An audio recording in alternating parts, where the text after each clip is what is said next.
The wildflowers appeared on her porch before the world had properly woken, petals still trembling with dew so fresh it caught the emerging light like scattered diamonds. Willa Zimmerman stood barefoot on the weathered wood planks of her farmhouse porch, coffee mug forgotten in her hand as she stared at the bundle tied with what looked like twisted grass stems. Not ribbon, not twine, just meadow grass knotted with care. The flowers themselves were ghost orchids and dawn roses, silver bell morning glories and pale sun chasers, blooms so rare she'd only seen them in her grandmother's old botanical journals, flowers that opened their faces to the very first kiss of sunlight and closed again within the hour. Which meant someone had been out there, in her fields or nearby, in those precious, dangerous minutes when night surrendered to day. She crouched and lifted the bundle carefully. The stems were still cool, almost cold, as though they'd been kept somewhere dark and temperature-controlled before being placed here. No note, no explanation, just flowers that shouldn't exist anymore. Not in these parts, not in this decade of climate shifts and urban sprawl creeping ever outward. Her flower farm, Wild Heart Botanicals, occupied 20 acres of stubbornly rural land about 40 minutes outside the city, tucked against the foothills where developers hadn't yet convinced the zoning board to let them pave paradise. She grew dahlias and zinnias, sunflowers and sweet peas, selling bouquets at the weekend farmers market and supplying a few local florists who still valued stems cut fresh each morning rather than shipped halfway across the world. Struggling was perhaps too gentle a word for her business model. Drowning might be more accurate. The mortgage her grandmother had taken out before passing the farm to Willa had seemed manageable once, but 3 years of unpredictable weather and rising costs had turned manageable into suffocating. Still, she went out every morning before dawn, walking the rows with pruning shears and a collecting basket, cutting flowers in the dark so they'd be pristine when the sun rose. It was lonely work, peaceful work, the kind of work that left her hands permanently stained green and her heart stubbornly hopeful, despite the numbers in her ledger suggesting hope was a luxury she couldn't afford. Willa brought the mysterious bouquet inside and set it in water, studying the blooms as morning light filled her kitchen. Someone had picked these with expert care, no crushed petals, no torn leaves. Whoever had gathered them understood flowers, understood the delicacy required. The thought should have comforted her. Instead, it sent a strange shiver down her spine, like being watched by something that saw more than it should. She pushed the feeling aside and went about her morning routine, but the flowers occupied her thoughts even as she worked her own fields. By the time she'd cut and bundled her daily harvest, loaded her truck and made the drive to the Saturday market, she'd convinced herself it was a fluke, a neighbor's odd kindness, a mistake even, bouquet left at the wrong house. But Sunday morning brought another bundle, and Monday another still. Always the rarest dawn bloomers, always arranged with that same careful artistry, always appearing in the slim window between true darkness and true light. By Wednesday, Willa started staying awake, positioning herself by the window that overlooked her front porch, determined to catch her mysterious benefactor. She made it until nearly 5 in the morning before exhaustion dragged her under. When she jerked awake 20 minutes later, the flowers were already there, mocking her vigil. Thursday night she tried again, armed with coffee strong enough to strip paint. This time she saw movement just as the sky began its first shift from black to charcoal. A figure, tall and moving with liquid grace, climbed her porch steps. Willa was out of her chair and at the door before conscious thought caught up with instinct. She yanked it open just as gloved hands were setting down the latest bundle. The man in he was definitely a man, though calling him merely that felt like calling a wolf merely a dog, straightened slowly, deliberately. His movements contained a predator's economy, nothing wasted, everything purposeful. White hair fell past his shoulders, the color of fresh snow, and his skin held that same pale luminosity. Not sickly, not albino. Something else entirely, something that made her think of marble statues and moonlight on water. His face could have been carved by an artist obsessed with sharp angles and severe beauty-high cheekbones, a jaw that could cut glass, lips pressed into a firm line that suggested he smiled rarely, but meant it when he did. His eyes, when they met hers, were the deep crimson of garnets, of blood backlit by fire, vampire. The word arrived in her mind with absolute certainty, though she'd never seen one before. They existed. Everyone knew that much, had known since the Great Revelation 15 years ago when vampire society had emerged from the shadows with treaties and lawyers and carefully orchestrated press conferences. They had their own councils, their own territories, their own complex political structures that occasionally intersected with human government, but largely remained separate. Most people never encountered one. They kept to their own districts in the cities, their own social circles, their own nighttime economy that ran parallel to the daylight world without often touching it. "You're burning," Willa said, because it was the first thing her brain latched onto after vampire. His gloved hands, his high collar, the long sleeves, despite the mild spring weather, they suddenly made horrible sense. She could see it now, the tension around his eyes, the rigid way he held himself. He said nothing, just inclined his head slightly, acknowledgement without explanation. "The sun's coming up," she pressed, hearing the edge of panic in her own voice. The sky was definitely lighter now, navy blue washing toward purple. "You need to go, you need to—" He lifted one hand, a small gesture that somehow conveyed both reassurance and dismissal. Then he turned and moved down her steps with that same liquid grace, heading not toward a car, but toward the tree line at the edge of her property, where shadows still pooled deep and dark. Willa grabbed the flowers and rushed after him, bare feet flying over grass still wet with dew. "Wait, stop!" He paused at the forest edge, half turned back toward her. She skidded to a halt a few feet away, breathing hard, holding the bundle of dawn roses and silver bell glories between them like evidence. "Why are you doing this?" she demanded. "These flowers only bloom at first light. You're hurting yourself to pick them." His voice, when he finally spoke, was deep and rolling, touched with an accent she couldn't place. Old European, perhaps, softened by centuries. "They make you smile." "What?" "When you find them, you smile." He said it simply, as though it explained everything, as though her smile was reason enough to endure pain. Willa stared at him, words tangling on her tongue. "You can't. That's not how long have you been watching me." Something shifted in his expression, a flicker of what might have been regret. "I pass your fields in the night. I have for months. You work alone. You sing to your flowers." The corners of his mouth moved, not quite a smile. "You have a terrible voice, but deep kindness. It is rare." Heat flooded her cheeks, embarrassment warring with confusion, warring with something else, something fluttering and dangerous beneath her ribs. That doesn't give you permission to hurt yourself for me." "Permission is not required for gifts freely given." "Yes, it is. It absolutely is when the gift causes harm." She thrust the flowers toward him. "I can't accept these, not if you're burning yourself to get them." He didn't take them, didn't even look at them. His garnet eyes stayed fixed on her face. "Then I will continue to leave them, and you will continue to find them, and we will both know what they cost." The slightest pause. "And we will both know they were worth it." The sun broke the horizon behind her, first golden rays lancing through the trees, and Willa saw him flinch. Actually flinch, though he contained it immediately, locked it down behind that marble composure. "Go," she said, her voice breaking. "Please, just go." He inclined his head again, that same small gesture, and melted into the shadows between the trees. One moment present, the next simply gone, as though he'd never existed at all. Willa stood there in her nightshirt and bare feet, holding flowers picked at the edge of dawn, and tried to understand what had just happened. A vampire had been bringing her gifts. A vampire had been watching her work.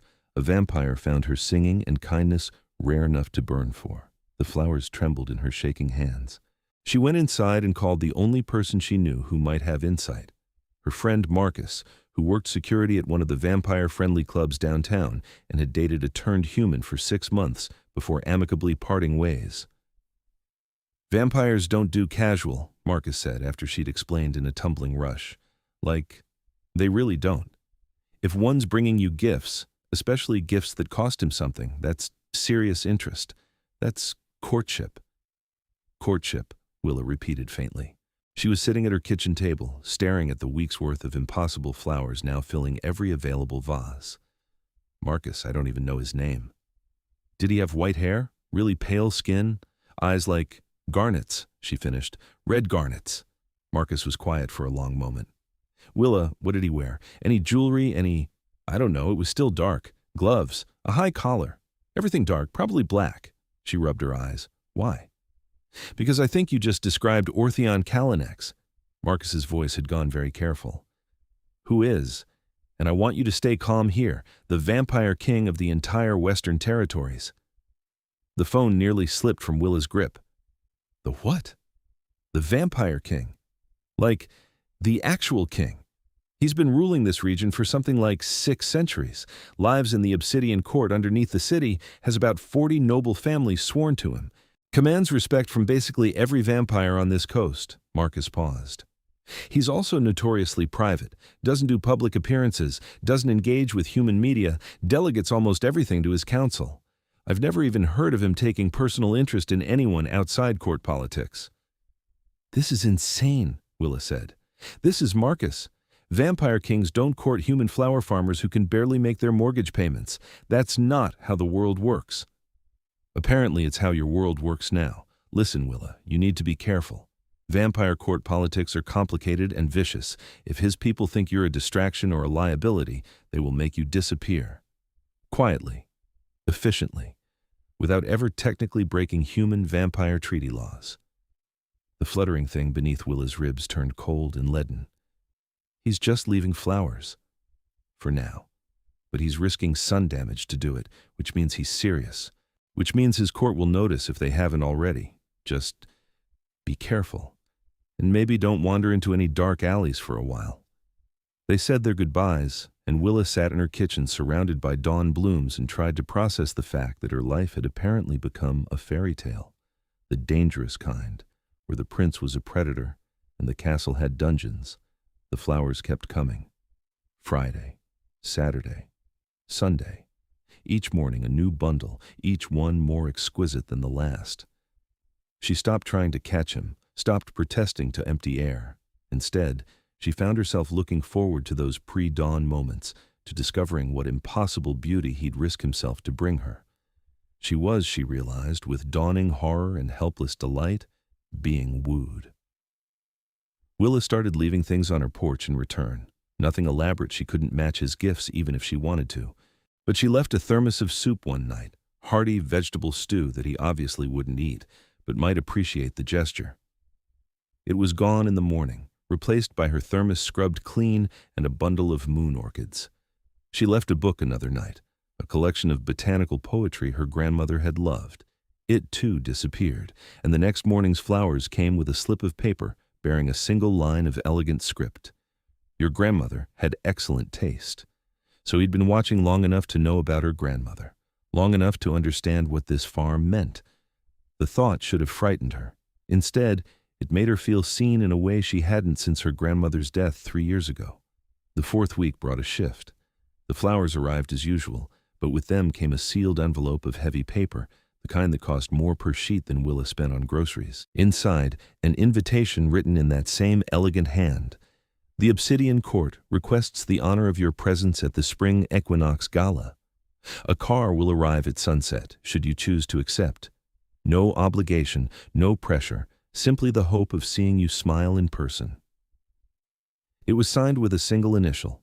Willa held the invitation and felt the weight of decision pressing down. She could ignore it, could pretend none of this was happening, could continue her quiet life of flowers and solitude and slow financial drowning, or she could step into the fairy tale and see where it led.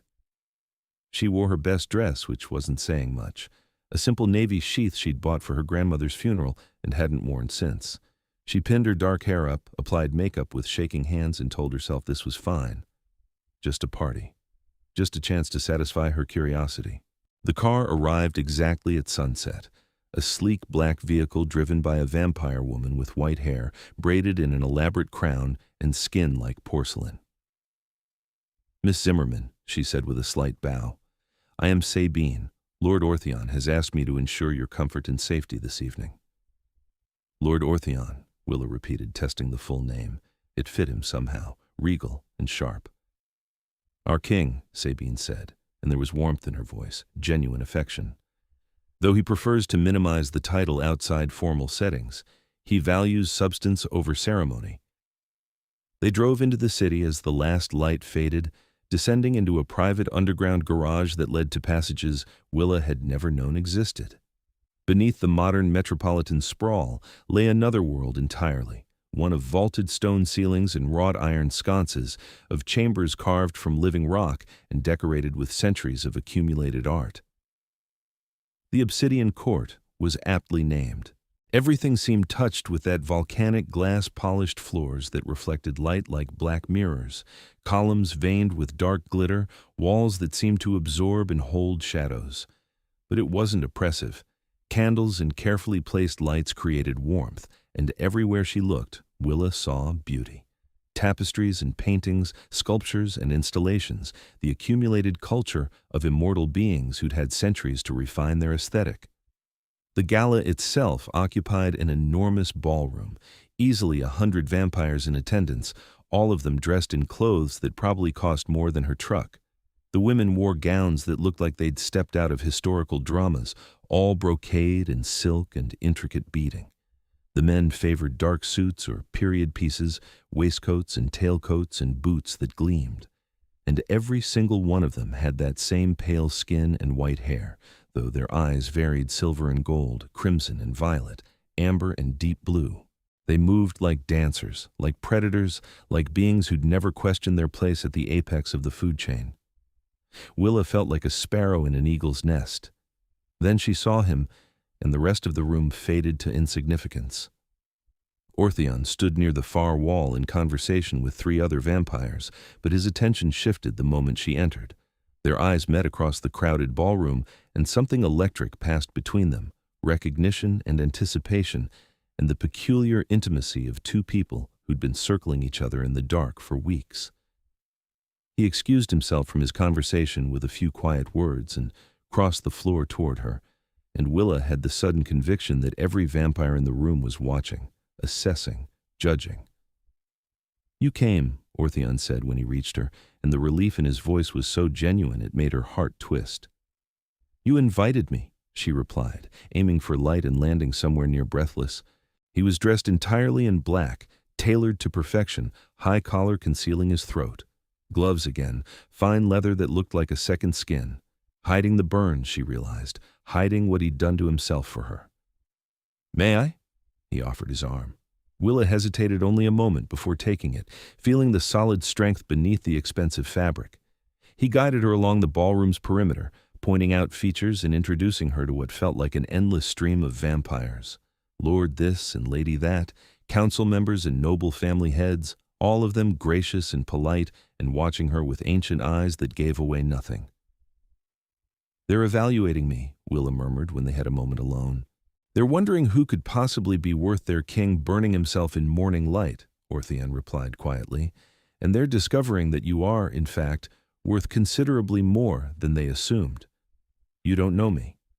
I know your kindness, your dedication, the way you cry when a plant dies despite your best care, and the way you celebrate when seeds you thought were dead suddenly sprout."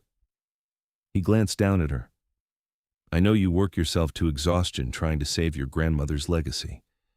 I know you share your harvest with the elderly couple down the road who can no longer grow their own. I know you sing terrible songs to your flowers because you believe they grow better with encouragement." "That's stalking," Willa said, but her voice held no heat. "That's courtship." His lips curved slightly. "Perhaps I've been doing it wrong." Before she could respond, a vampire woman approached, her bearing radiating authority. She had silver eyes and wore a gown of deep crimson that complemented her white coloring perfectly. "My lord, might I steal a moment?" Ortheon's jaw tightened almost imperceptibly. "Lady Cassandra, of course." He released Willa with obvious reluctance, and Cassandra drew him a few steps away. Their conversation appeared civil, but Willa caught the tension in Ortheon's shoulders, the way his hands flexed. Another vampire materialized at Willa's elbow, a young man with kind, golden eyes. "Don't mind Cassandra," he said quietly. "She's head of the council and takes her duties very seriously, sometimes too seriously." "What duties would those be?"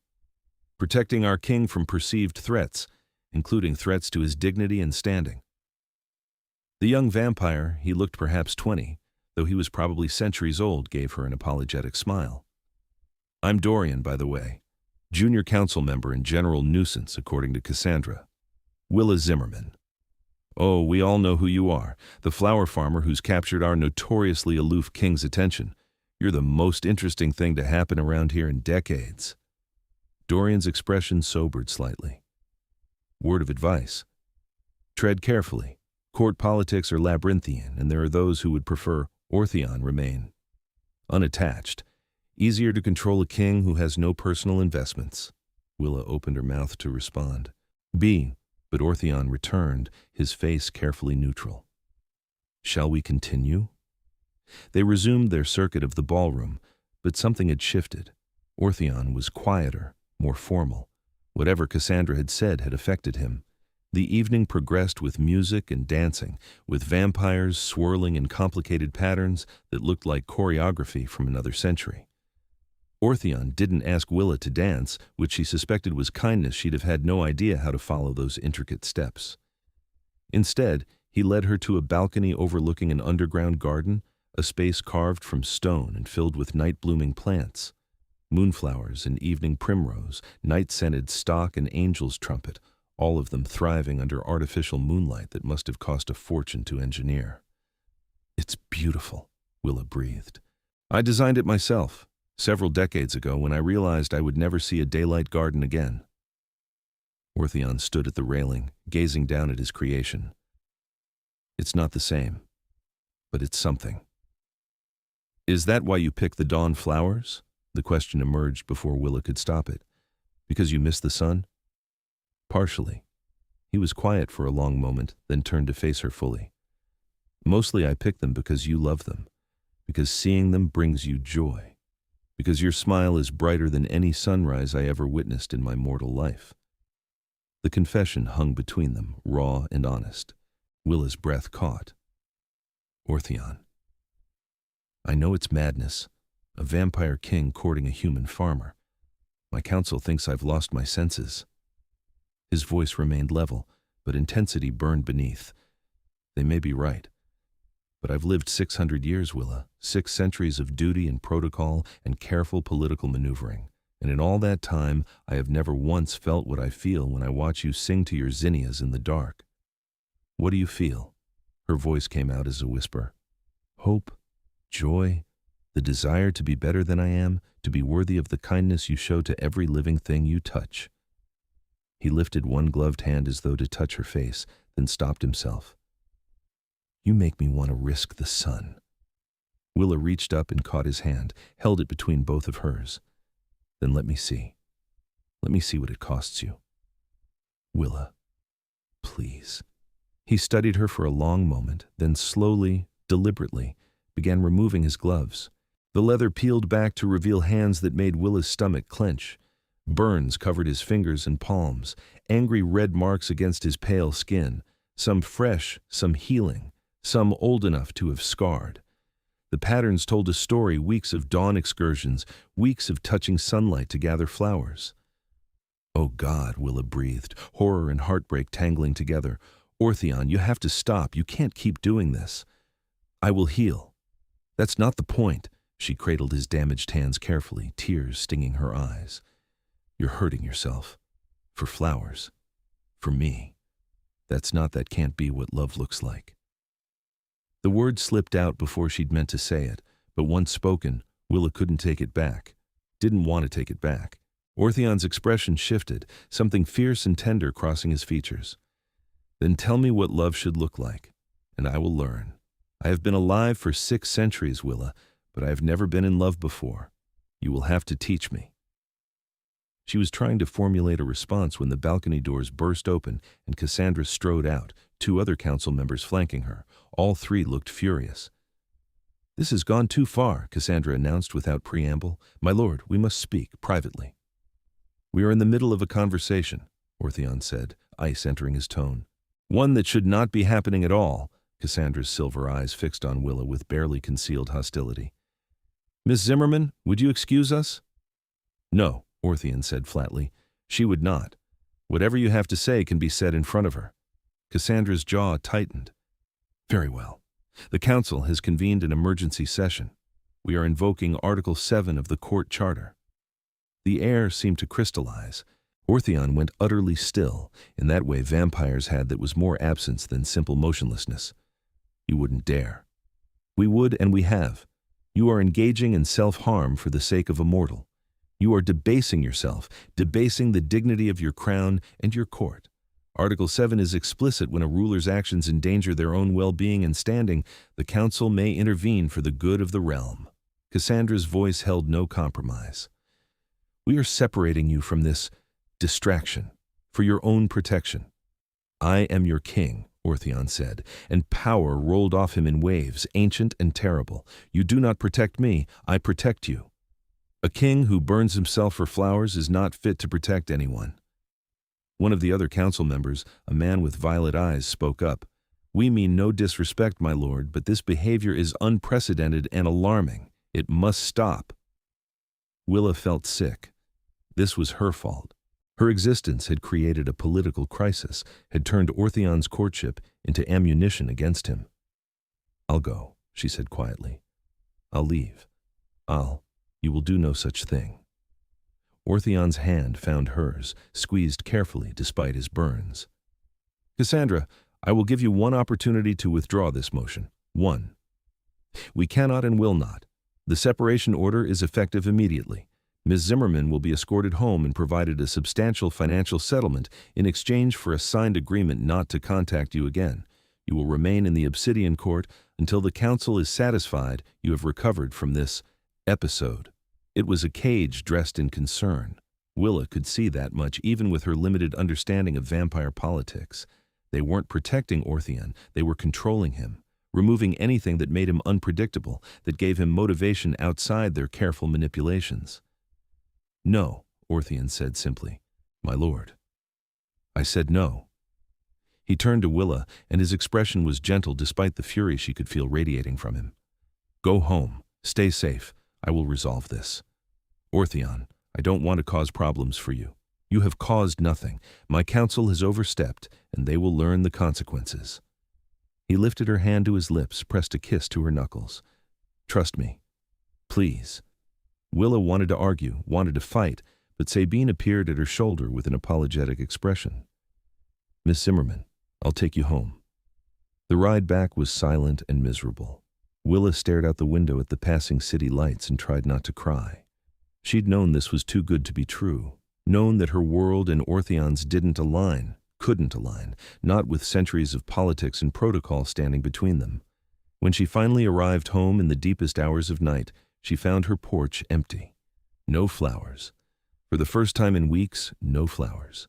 The absence felt like a wound. 3 days passed with no word from Ortheon, no visits, no gifts. Willa threw herself into her work, tending her fields with desperate focus, trying not to think about garnet eyes and careful hands arranging impossible bouquets. The spring planting needed attention anyway. She'd been neglecting things, distracted by courtship and fairy tales. On the 4th day, Dorian appeared at her farm just after sunset, looking nervous. He's going to kill me for this, the young vampire muttered. Absolutely kill me, but you need to know what's happening. Willa set down her watering can. What's happening? The council has him under what amounts to house arrest. He's forbidden from leaving the Obsidian Court without council escort, forbidden from any contact with you, forbidden from basically anything that isn't direct kingly duty. Dorian raked a hand through his white hair. He's going along with it because fighting would mean civil conflict, would mean destabilizing the entire court structure. But Willa, he's miserable. He's utterly miserable. I don't understand what they want from him. They want him controllable, predictable, a king who rules but doesn't really lead, who rubber stamps their decisions and maintains the status quo. Dorian's golden eyes were fierce. Ortheon has been the best king we've had in 1,000 years. He's fair and just and genuinely cares about our people. But he's also strong-willed and independent, and that makes the council nervous. You represented the ultimate loss of control, something he wanted more than political stability. So they took me away. They tried. But here's the thing, Article 7 requires proof of ongoing harm, and Ortheon hasn't picked any dawnflower since the gala. He's been perfectly behaved, which means the council's justification is weakening. Dorian leaned closer. He's planning something. I don't know what, but I know him well enough to recognize that look. He's in full strategic mode. Willa's heart clenched with hope and fear in equal measure. Dorian, I can't be the reason your court tears itself apart. You're not. The council's overreach is. This has been brewing for decades. You just brought it to a head. He straightened. I should go before anyone notices I'm gone. But I thought you deserved to know he hasn't forgotten you. He's just playing a longer game. After Dorian left, Willa stood in her quiet farmhouse and tried to understand what she was supposed to do. Wait? Fight? Walk away entirely for everyone's sake? The answer came 2 days later, just before dawn, when she found Orthion standing at the edge of her fields. He looked like he hadn't slept in days, which was probably impossible for vampires, but seemed emotionally accurate. No burns visible this time. He wore his gloves and high collar like armor. You're not supposed to be here, Willa said, even as she closed the distance between them.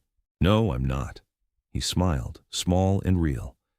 I've been reminded of that extensively, but I needed to see you.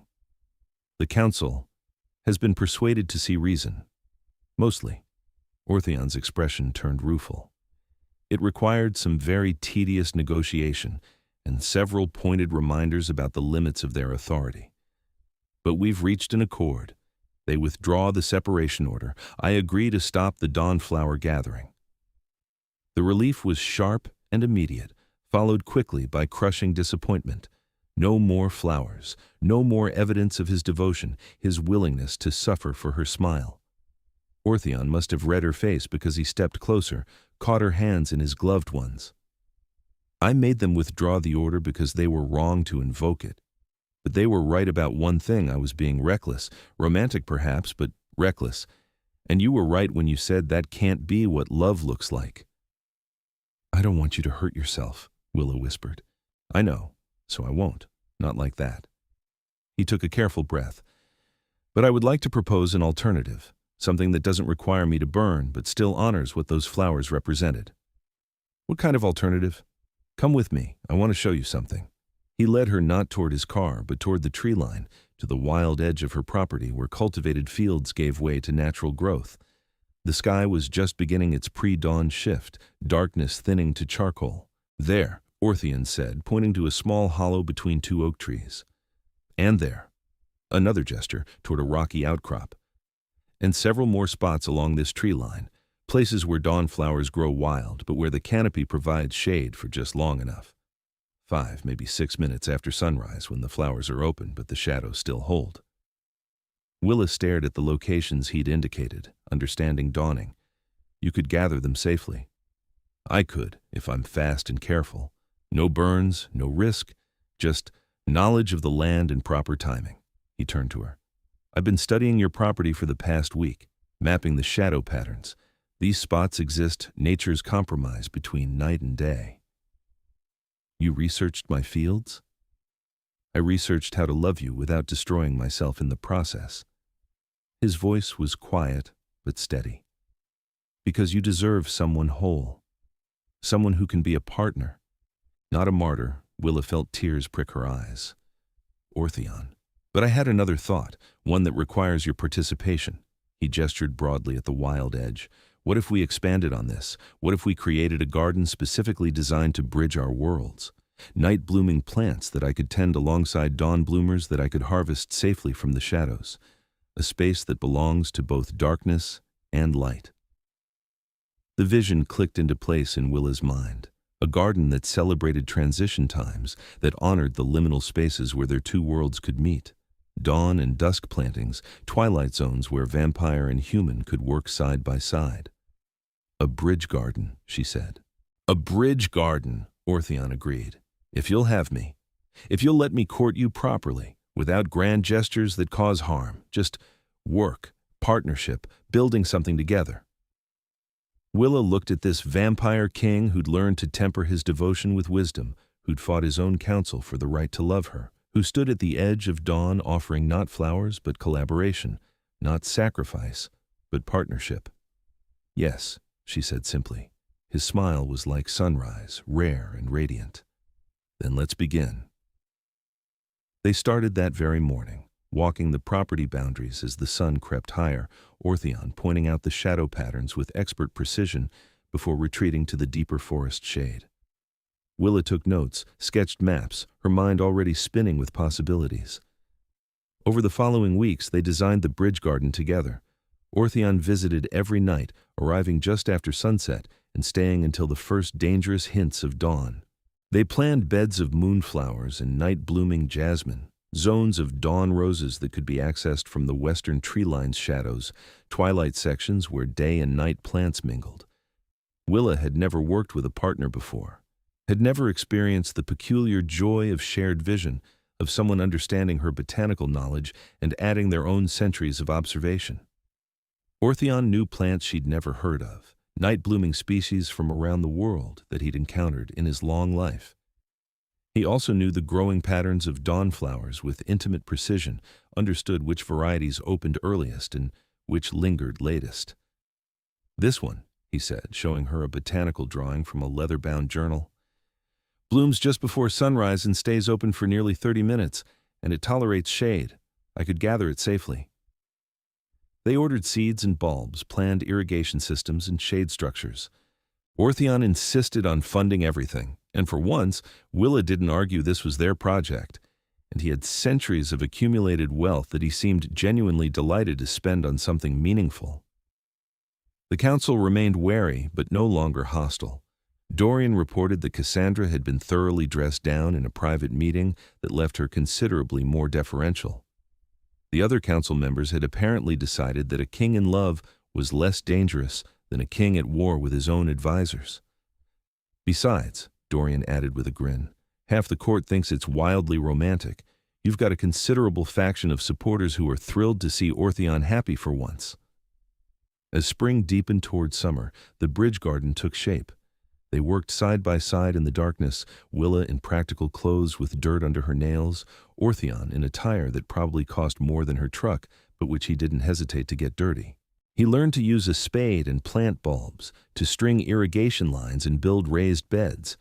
She learned which mushrooms glowed in the dark and how certain flowers released their fragrance only under moonlight. They talked while they worked.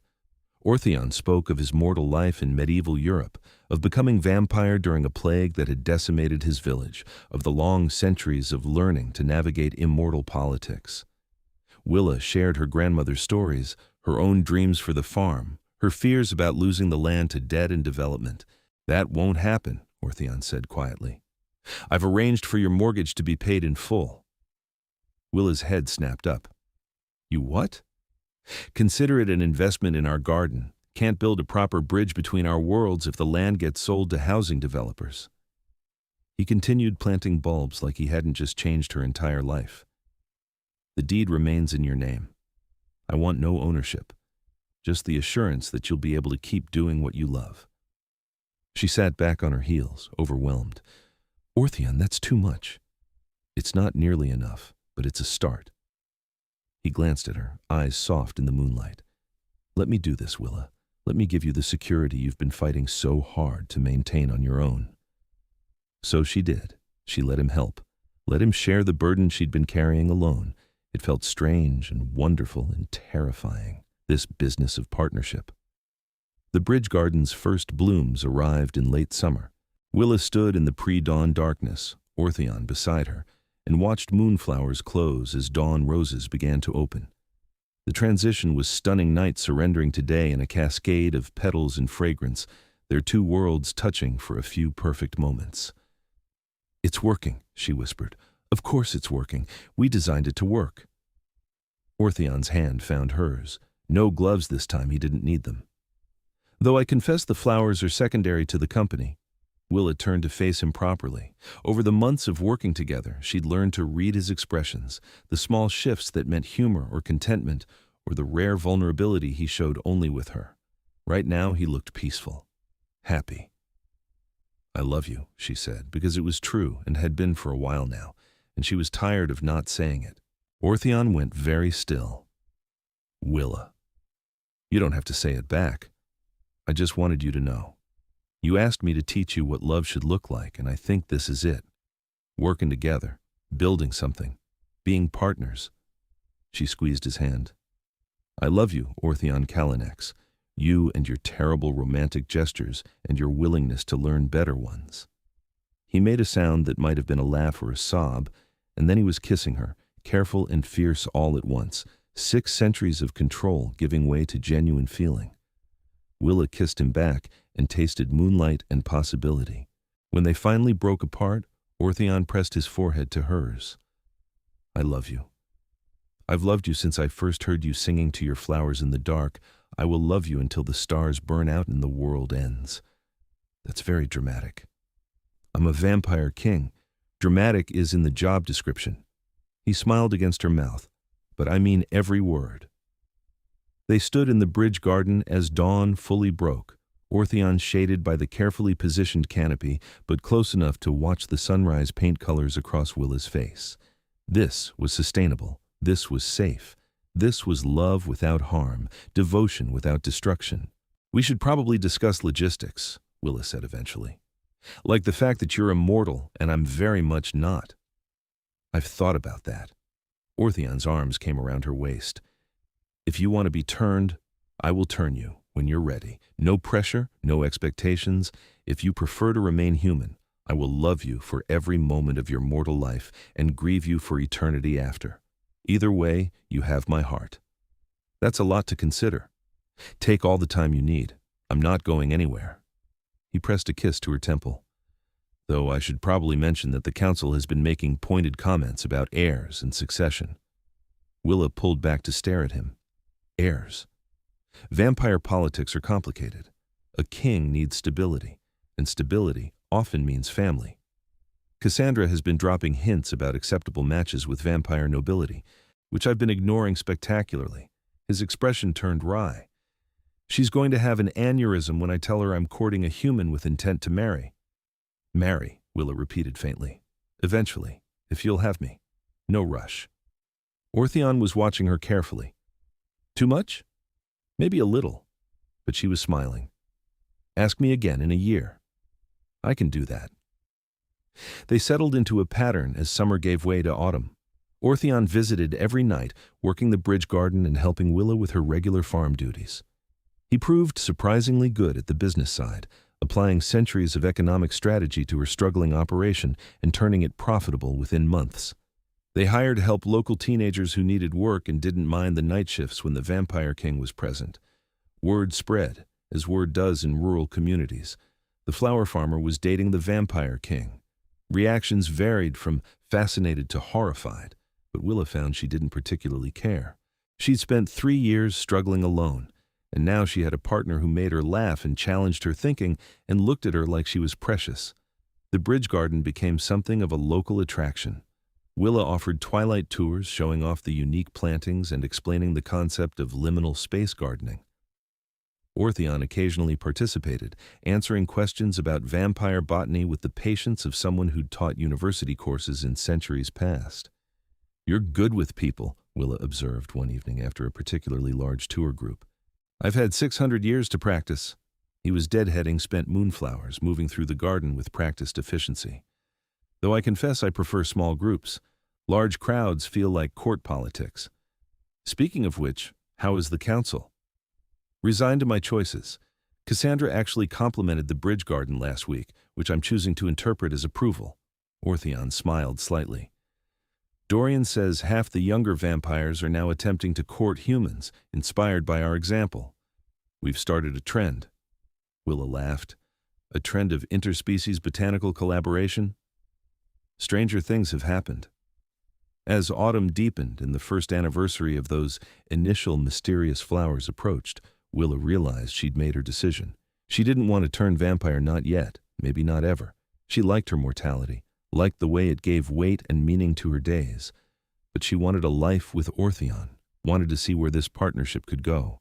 When he arrived one October evening, she met him in the bridge garden with a bouquet of dawn roses she'd cut that morning, preserved in stasis solution. You asked me to teach you what love looks like. I think it looks like this, giving each other things that matter in ways that don't cause harm, building something together that's bigger than either of us alone. So yes. Ortheon took the bouquet carefully. Yes? Yes, I'll marry you. When you ask officially, which you haven't yet, but I'm assuming is coming based on your comment about council pressure." His smile was radiant. "I was planning something elaborate, a proper proposal with all the traditional elements. We are not a traditional couple." "Fair point." He set the roses aside and took both her hands. "Willa Zimmerman, would you do me the extraordinary honor of becoming my wife, my partner, my co-architect of bridge gardens and midnight flower farms? Will you let me love you for as long as we both shall live, however long or short that may be?" "Yes," Willa said, and kissed him as the last light faded and the night blooming, jasmine released its fragrance around them. They married in the bridge garden 6 months later, at the precise moment of spring equinox when day and night held equal measure. The ceremony was small. Marcus and a few of Willa's friends, Dorian and Sabine, and a handful of vampires from court who'd proven themselves genuine allies. Even Cassandra attended, stiff but civil, which Dorian whispered was the equivalent of enthusiastic approval in council speak. Willa wore a dress the color of dawn, pale pink fading to gold. Ortheon wore traditional vampire formal attire, all black velvet and silver embroidery, and looked like something from a fairy tale. They exchanged vows they'd written themselves, promises of partnership and respect and love that adapted rather than demanded. "I cannot give you forever," Willa said, "but I can give you every day I have with joy and intention." "I cannot walk in your daylight," Ortheon replied, "but I can meet you in every shadow and twilight space between. I can build bridges. I can love you across all boundaries." They sealed it with a kiss as the sun set and the moon rose, perfectly balanced. Life as the Vampire King's wife was stranger than Willa had imagined, but also more normal. She still ran her flower farm, still sold at farmers' markets, still got dirt under her nails and sang terrible songs to her plants.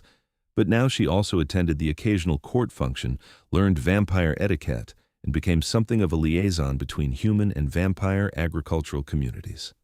The bridge garden thrived and expanded. They added sections for dusk-blooming plants, created a research area for studying cross-species pollination patterns. University botanists started visiting, fascinated by the unique growing conditions. Ortheon published papers under a pseudonym, dry academic works about liminal space cultivation that became quietly influential in both vampire and human horticultural circles. 2 years into their marriage, Willa realized she wanted a child, not for succession purposes, not for political advantage, but because she'd always dreamed of being a mother, and Ortheon would be an extraordinary father. "It's complicated," he said when she brought it up. "Vampire-human reproduction is possible but rare, and any child would face challenges too vampire for the human world, too human for vampire society. So they'd be like us, bridge builders." Willa took his hand. "I'm not saying we have to, but I want you to know I've thought about it." They discussed it extensively, consulted with vampire physicians and human doctors who specialized in mixed species medicine. The consensus was that it was possible, with careful monitoring and some medical intervention. The bigger question was whether they wanted to bring a child into the complicated reality of their situation. In the end, they decided to try. If it happened, wonderful. If not, they had each other and their gardens and their strange, wonderful life. It took 3 years, but eventually, Willa's persistence paid off. She found out she was pregnant on a summer evening, standing in the bridge garden with a positive test in her shaking hands. Ortheon arrived at sunset to find her crying happy tears. "We're having a baby," she said, and watched joy transform his ancient face into something young and wondering. The pregnancy was monitored obsessively by a team of specialists. The baby would be Dhampir, half human, half vampire, which came with its own unique complications. But Willa was healthy and strong, and Ortheon was attentive to the point of absurdity, hovering over her with 600 years of worry packed into every protective gesture. "I'm not made of glass," Willa protested when he insisted she stop all heavy farm work. "No, you're made of flesh and blood, and you're carrying our child. Humor me." But he said it gently, and he hired additional help so she could focus on the lighter tasks she enjoyed. Their son was born in early spring, just as the bridge garden erupted into its first full bloom cycle. He had Willa's dark hair, but Ortheon's pale skin, human eyes that would probably shift color as he grew. They named him Alaric, an old name that meant ruler of all, though Willa insisted he could be ruler of whatever he wanted: gardens, libraries, his own destiny. Alaric proved to be a happy baby, content to sleep in a bassinet beside his parents while they worked the garden in the cool evening hours. He would grow up between worlds, comfortable in both darkness and light, and Willa thought that was exactly right. He was their bridge made flesh, proof that love could span any divide. 4 years after those first mysterious flowers appeared on her porch, Willa stood in the bridge garden with her husband and their son, watching dawn break over the carefully cultivated space they'd created together. Orthion stood in the shadows, safe from the sun but close enough to touch. Alaric sat on Willa's hip, babbling happily at the opening dawn roses. "Do you ever regret it?" Willa asked quietly. "The burns, the council conflict, all the complications?" Orthion looked at her, at their child, at the garden blooming around them. "Not for a single moment. You taught me that love doesn't require suffering. It requires work and compromise and building something together. This," he gestured at the garden, the farm, their life, "this is better than any grand gesture. This is real." "Good answer." Willa leaned into his side, careful of the sunlight's edge. "Though I do still have those first flowers you brought me, pressed and preserved." "Sentimental," says the vampire who burned himself for my smile. "That was before you taught me better." He pressed a kiss to her temple. "Now I build gardens instead." Alaric reached for a dawn rose, and Willa guided his small hand to touch the petals gently. Their son laughed, delighted, and somewhere in the distance the farm's new helpers arrived for the early shift, calling greetings. This was what love looked like: not suffering or sacrifice, but partnership. Not grand gestures, but daily choices to build something together. Not burning yourself for another's smile, but learning to find joy in the safe spaces where your worlds could meet. The sun climbed higher, and Orthion retreated deeper into the shadows, but his hand stayed linked with Willa's across the boundary line between light and dark. Alaric babbled about flowers in the particular language of toddlers that made no sense but perfect emotional logic. And the bridge garden bloomed, night flowers closing as day flowers opened, the eternal dance of transition that had become their shared symbol. A space that belonged to both darkness and light. A space they'd created together. A space that was home. Years continued to unfold in their particular rhythm. Alaric grew into a curious, intelligent boy who could walk in sunlight but preferred the cool evening hours, who loved both his mother's botanical enthusiasm and his father's ancient stories. He became the bridge garden's youngest researcher, carefully documenting which flowers opened when, which scents attracted which nocturnal pollinators. The farm prospered beyond Willa's wildest early dreams. The bridge garden became famous in horticultural circles, a demonstration project that spawned similar installations around the world. Vampire and human botanists collaborated on papers, shared research, built their own bridges. The council, witnessing the positive political outcomes of Orthion's marriage, quietly dropped their objections entirely. Several council members even followed his example, forming relationships outside traditional vampire nobility. The Obsidian Court became known for its progressive attitudes, which strengthened rather than weakened Orthion's political position. On their 10th anniversary, Willa and Orthion stood in the bridge garden, now vastly expanded from its initial modest size, and watched their son play with the children of other mixed families who'd followed their example. "We started something," Willa observed. "You started something," Orthion corrected, "by having a smile worth burning for. I just followed where you led. We built it together." "Together," he agreed, and kissed her as the sun set and the moon rose, their son's laughter ringing through the twilight. This was their happily ever after, not a fairy tale ending where everything was perfect, but a real life where challenges were met with partnership, where differences became strengths, where love was measured not in grand gestures, but in daily choices to keep building bridges. The flowers bloomed eternal at the edge of dawn, and the vampire king no longer needed to burn himself to gather them. He had something better, a partner who met him in the shadows and taught him that true devotion looked like growth, not sacrifice. And when Alaric asked years later how his parents fell in love, Willa told him about mysterious flowers appearing on the porch, about a vampire king who risked the sun itself, about learning together that love required not suffering, but collaboration. "So Dad used to hurt himself for you?" Alaric asked, horrified in the way of teenage boys confronted with parental romance. "Until your mother taught me wisdom," Orthion said, pulling Willa close. "She showed me that the truest love builds something lasting, something that doesn't require either person to bleed." "And then you built the garden," Alaric finished, having heard this story many times but never tiring of it. "Dar, and then we built the garden," Willa confirmed. "Together." The bridge garden stood as proof of their love, acres of carefully cultivated space where night and day met, where vampire and human worked side by side, where their son played freely in the twilight hours that belonged to both his parents' worlds. It was a garden of compromise and creativity, of protection and partnership, of two people who'd learned that the greatest romance wasn't about suffering for love, but about building a life where love could flourish safely. And every spring, when the dawn roses bloomed in those precious moments where darkness surrendered to light, Willa remembered those first mysterious bouquets, remembered a vampire king who'd been willing to burn for her smile and who'd loved her enough to learn a better way. The flowers still appeared on her porch sometimes, but now they were gathered from safe shadows, arranged by familiar hands that bore no burns, and Willa still smiled when she found them, that same smile that had started everything, that had been worth the risk before they'd learned to love more wisely.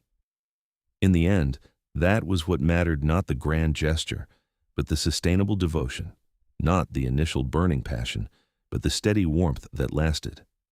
They'd built their bridge together, and it would stand long after they were gone, proof that love could span any divide if both people were willing to meet in the middle, to compromise, to create something new that honored both their worlds.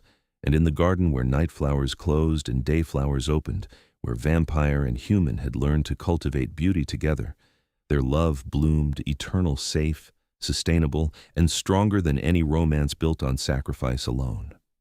This was their story, their bridge, their garden, their happily ever after, measured in seasons and soil, in flowers gathered safely from shadows, in a partnership that had transformed them both. And it was exactly enough.